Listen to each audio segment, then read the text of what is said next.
We'll talk a little bit about what occurred during the summer season, what occurred going on into the fall, what's going to occur there, which is all positive. But you know what? We're always hosted by somebody from a municipality, whether we're opening the season or closing out the season. And we're joined today, and I'd like him to call up to say a few words, Homedale Mayor Rocco Impreviduto. Rocco? Well, welcome everyone to historic Homedale, New Jersey. I want to thank Commissioner Director Arnone, Deputy Director LaCitra, Commissioner Anderson and Commissioner DeRocco, and Monmouth County Tourism for selecting our town and this extraordinary building for this event. And thank you, Ralph Zucker, wherever you are. I don't see you, there he is, for your incredible vision, talent, and partnership. From the early days of the American Revolution to discoveries that changed how we view the creation of our universe, our small community, so rich in history, culture, and natural beauty, has had an undeniably big impact on our world. And as Homedale's mayor, I and the governing body work to ensure we appropriately honor those contributions. Our landmarks, both natural and man-made, stand as symbols of our heritage and the vibrant spirit of our community. People from all over the state of New Jersey visit Homedale Park to experience our picturesque trails, open fields, and tranquil lakes.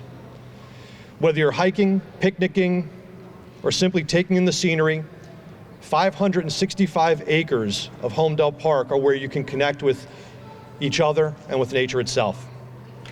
And nestled within Homedale Park is historic Longstreet Farm, a 19th century living history farm that allows visitors to step back in time and experience life as it was in rural New Jersey over a century ago.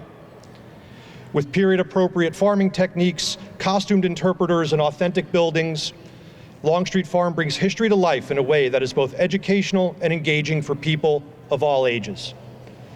Now we move more towards present day, the PNC Bank Art Center, an amphitheater designed by noted modernist architect Edward Durrell Stone, for nearly 6 decades, has served as a venue for some of the biggest musical, comedy, and cultural acts in the entire world. Homedale's also home to the New Jersey Vietnam Veterans Memorial, where more than 14,000 visitors are welcomed by the museum and educational center each year, where they can honor the sacrifices made by our brave soldiers and gain a better understanding of the war in Southeast Asia. And then, of course, we stand here today in a modern marvel of engineering, vision, and creativity, Bell Works. Originally constructed as the headquarters for Bell Labs in 1962, this building was once a hub of innovation and scientific discovery. Today, this reimagined complex is a thriving space that blends business, cultural experience, and community, serving as a symbol of Homedale's ability to evolve and innovate while honoring its past. I'd also be remiss if I didn't acknowledge that another Impreviduto, former Mayor Pat Impreviduto, was instrumental in helping bring this place to life as well. And last but certainly not least, Homedale is home to the future site of Robert Wilson Park. Thanks to an unbelievably generous contribution by our county leadership, our town purchased 35 acres across atop Crawford Hill, the highest point in Monmouth County, and home to the world-renowned Horn Antenna. It was here that Robert Wilson and Arno Penzias discovered cosmic microwave background radiation, which provided evidence confirming the Big Bang Theory as the creation of the known universe. So as we consider these tourist attractions, these landmarks, and take in their significance, we're reminded that they're more than just places on a map. They're part of the very fabric of our Homedale community. They tell the story of Homedale's past, reflect our present, and shape our future. They are our legacy, and they serve as proof that you don't need a beach to become a tourist attraction. We will, as stewards of this community, protect and preserve these special places, continue to welcome all those who choose to experience them, and ensure that Homedale remains a town where history, nature, and progress coexist in harmony. So thank you once again to everyone who's joined us, and thank you once again to Tom and the Monmouth County leadership. And that actually is a great kickoff to the fall tourism summit, I guess you say, that we have here today, because basically that is exactly, and one of the comments that that the mayor said about the beach industry and then falling into the fall season. Of course, everybody sees tourism as you know, the big initiative is, and I guess the funding source comes from our beaches, which in most cases it is. But we try to extend that even longer now, and it's working. And I want to thank our, led by Carolyn Berdnick over there, they're led by the tourism industry. They're doing a phenomenal job of keeping in touch with our municipalities, and most importantly, our chambers of commerce, which are the backbone. And I know that all my commissioners here, and let me also address, I forgot to mention, Maureen Raish, our surrogate right here, staring right at me, so I apologize for that, Maureen.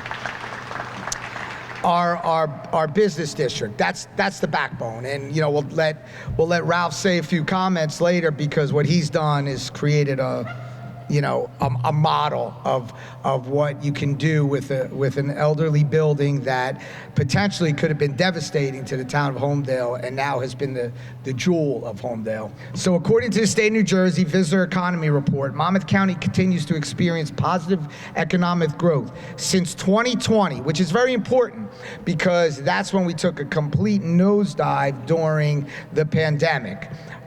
Is a major contributor to the state's overall economy. 2023 saw over 9.5 million visitors to Monmouth County. Our food and beverage increased, our visitor spending increased. We're confident when the new state report is released next spring, we will see the same upward trend from last year. We're anticipating, and I think we're waiting on like maybe 3 more beach communities to come in. But if we stay on trend and just those beach communities, bring in what they brought last year with the numbers that we have now, it looks like we will have a record this year of surpassing over $30 million in revenue here in Monmouth County, which is huge. So that's a major credit. You know, and we could kind of tell by some of the destinations, like we saw the largest crowd since 2015 at the Haskell this past year. Close to 40,000 people were at the Haskell. So people look at that and say, okay, but a lot of those people are not Monmouth County people. So what do? They either come and lodge someplace, and then they go out to different destinations for different types of events, eating, or just enjoying the entertainment here.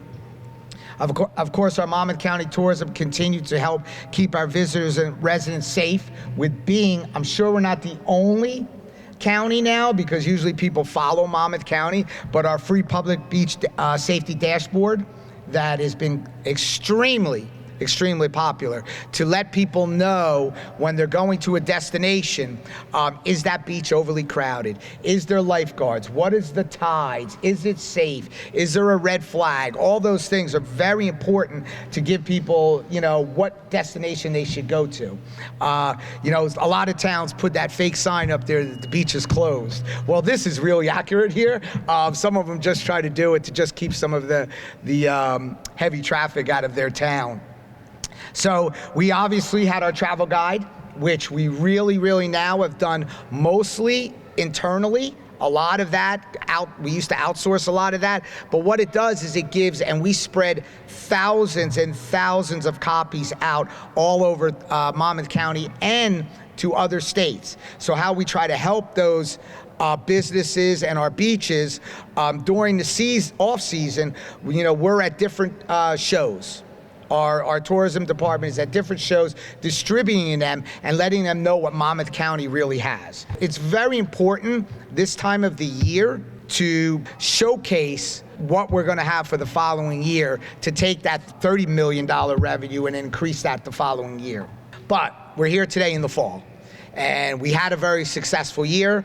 The fall is one of the best times here in Monmouth County. First of all, a little less traffic. It's all events for our people here in Monmouth County to enjoy. And what's fortunate enough is we're getting still good weather lasting through, later in the season there. And what's happening there is people are extending the potential revenue base for their businesses to extend. So when those seasonal businesses years and years ago would end come Labor Day, we're trying to extend that through the holiday season, which makes those off years until the following Memorial Day get shorter. And that's the goal of government. That's the goal of Monmouth County government. And I want to commend my commissioners for that, because that's something that we sit day in and day out to try to find ways to increase events, assistance to events, and help our municipalities and anyway with our chambers to help them to market their events so they continue to grow. Let's see. I'd like to mention a few resources and programs that the commissioners and I have developed to help residents and visitors find and enjoy fall activities right here in Monmouth County.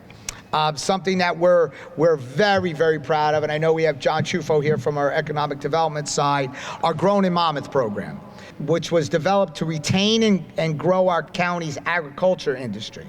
So like I've always said, it's very popular. Everybody wants to see down in, and I'll use towns for example, Belmar, Asbury, Long Branch, all those towns. We want to see that commotion. We want to see that hectic lifestyle, all that traffic there. But I will tell you, when you come out and you leave Homedale and you're going out to the western part of the county and the Manalappans, the Millstones, the Upper Freeholds, the Allentowns, they want none of that. They want to see just open space, land, and farms. And that's great. That's what makes us very unique compared to other counties.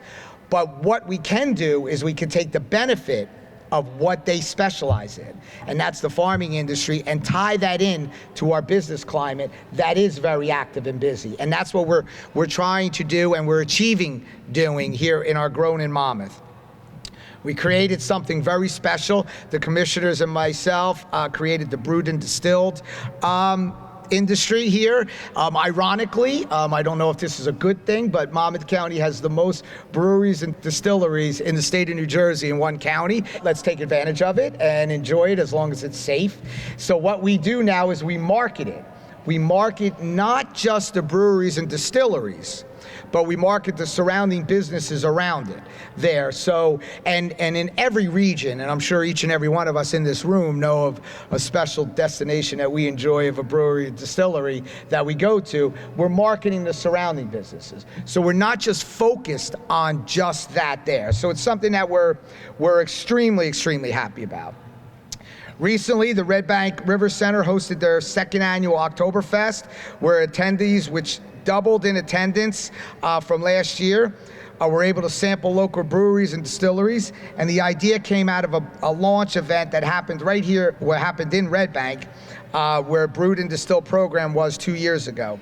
That's where we created the idea of Brewed and Distilled. Also want to mention that both Highlands Business Partnership and Downtown Freehold, and I know we have representatives here from Downtown Freehold, are hosting their Oktoberfest. And obviously we're very big on heritage. So on the heritage tourism front, we have already begun planning for the America's 250, as we all know. And I want to thank Jennifer and Ralph here, because they are going to be a very big part of our celebration in 2026. We are standing in an area that we hope, everything goes well, will be a gigantic gala.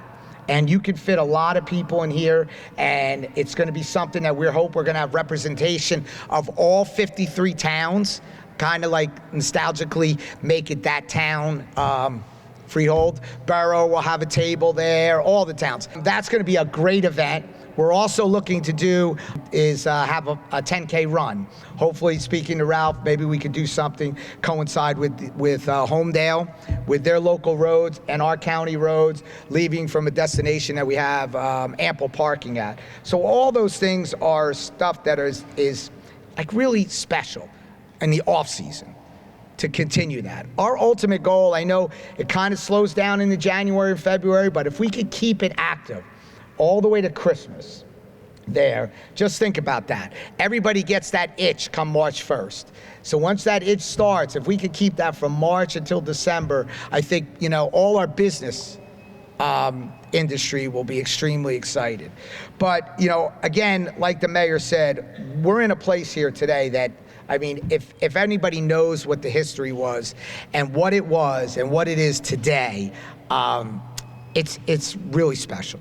And it's a vision that not many people can do unless they're visionaries. And we have one right here in Monmouth County, and it's my honor to introduce here Ralph Zucker, the CEO and founder of Somerset Development.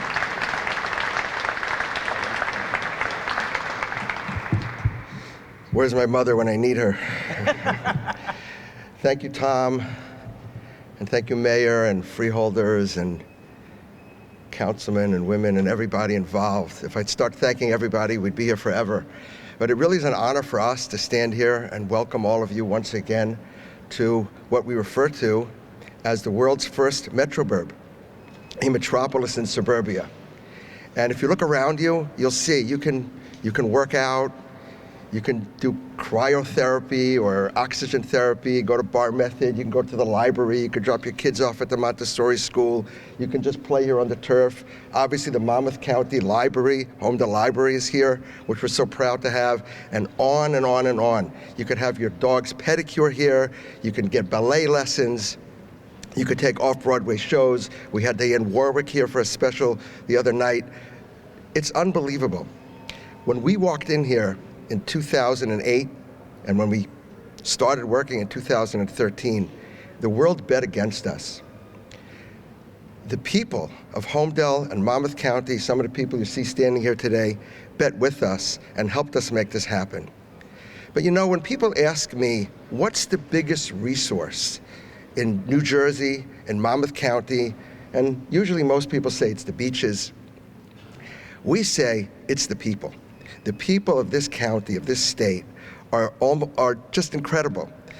We bet on bringing people together. We took a building that was closed off to the public. Nobody really knew unless you worked here. Nobody knew what hid behind what was dubbed as the world's greatest mirror. You were stopped. As a matter of fact, it was a police officer, one of the first times I came here, a Homedale police officer pulled me over and he says, "What are you doing here? This place is closed." And I said, "Would you believe I'm thinking of buying it?" And I said, "Well," And he arrested you. No. Well, he almost did. And I said, "What are you going to do with it?" And I described sort of the vision, which was beginning to percolate. And he said, "That's great. We have nowhere to go over here." So whoever you are, officer, thank you very much. But all kidding aside, we bet on the people of this county, on the people of Homedale, and the people of the state. When Eero Saarinen designed this building in the 1950s, he designed a place to bring people together. If you look around, you'll see the hallways are on the perimeter. Everything is open. Everything, you can see everybody from everywhere. It was designed to take people out from behind their cubicles, behind their desks, and cause those serendipitous encounters that scientists need to ideate, to collaborate, to cross-pollinate. Well, we took that a step forward, and we brought that to everybody. We opened the doors. Bellworks is open to the public every day, 6 a.m. to 12 a.m., day in and day out. It's open to the public. You could come here, you could walk around, you could walk your dog, even if somebody came here and walked their pet pig. You could play basketball in our basketball court. It's all free. Just come here and enjoy, because the greatest resource that we could bring to our tenants is all of you. It's the people. And our season is not over. It's a 12-month-a-year season. And believe it or not, the summer was strong. We thought everybody would be at the beaches. We had a strong summer. Our Wednesday farmers market was mobbed constantly. Our retail is full. We've opened new restaurants, 2 bars. You could come here to eat. You could come here to drink a little bit. Be careful on your way out. Everything. So we're proud to welcome the people of Monmouth County, the people of New Jersey, and all the tourists everywhere. Come here and see what you can do when you simply embrace a clear, simple idea. Bring people together. Thank you very much. So I have to tell you, personally, when I heard about this vision, not that I doubted Rob at all, but I knew he was going to run through a lot of tough challenges and it was going to be difficult. This is a big space. take a walk through here, as do our director's challenge here that we just starting today, of amount of steps that all our employees are trying to achieve that goal. I know they're all looking at their watches now, and I hope you achieve that first day. You could achieve that day by just taking a walk around this place. Upstairs and downstairs, you'll achieve that goal. So it's a big challenge to make sure he was able to fill this building with successful businesses. And I say this over and over, and I'm sure it frustrates certain other members of other counties when I say it. We are the best at what we do. And it's not because of the 5 of us. It's because of the 53 partners that we have and all the 650,000 residents that we have here in Monmouth County, and most importantly, our business district. So let's enjoy the fall, let's extend the fall, and let's make the fall season as successful as those numbers were during the summer season. I want to thank everybody for coming. I want you to enjoy the holiday season that's about to come, and enjoy Monmouth County. It's the best place to live. Thank you.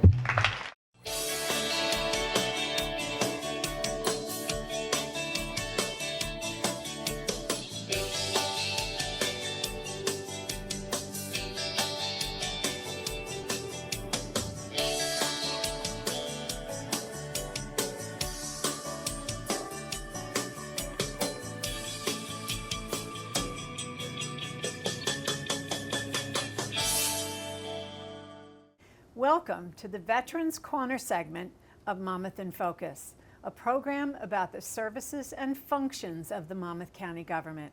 I'm Sue Kiley, Monmouth County Commissioner and liaison to the Division on Aging, Disabilities, and Veterans Services. Today, we will meet Anna Altunia of Monmouth County's Veterans Services. Welcome, Anna. Thank you. Anna, I know that you are a lawyer and you work on appeals for the veterans that have been denied certain benefits. Can you tell us a little bit about that and what a veterans appeal is? Sure.